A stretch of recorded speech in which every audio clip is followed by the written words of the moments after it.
소비자 물가가 석 달 만에 다시 오름폭을 키웠습니다.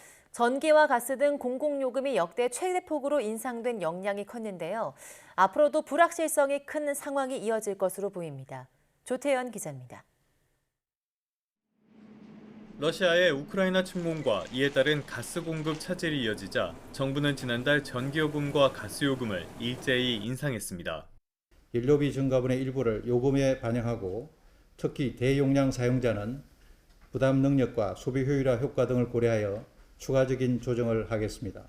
그리고 이렇게 오른 공공요금은 고스란히 소비자 부담으로 이어졌습니다. 지난달 소비자 물가가 1년 전보다 5.7% 오른 겁니다.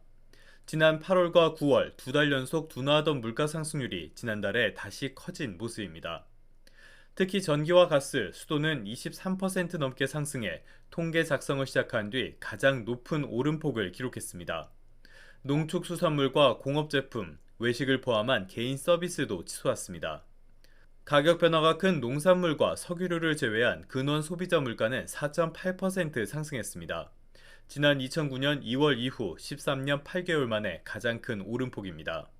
물가의 기초적인 흐름 자체는 여전히 고공행진을 가리키고 있는 셈입니다. 물가 정점은 6.3%를 기록한 지난 7월이 유력하지만 기본적으로 이런 흐름이 지속된다면은 물가 상승률이 6%대 이상으로 올라가지는 않을 거라고 기대하고 있는 상황이기 때문에 7월 정점일 가능성이 있다고 보고 있습니다.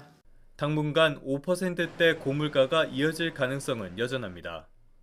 그러니까 근원 물가를 이번에는 오히려 좀 중요시해야 될 것 같고요. 근원 물가가 그렇게 쉽게 안 빠진다면 고물가는 상당 기간 좀 길어질 가능성도 있겠다는 생각이 됩니다.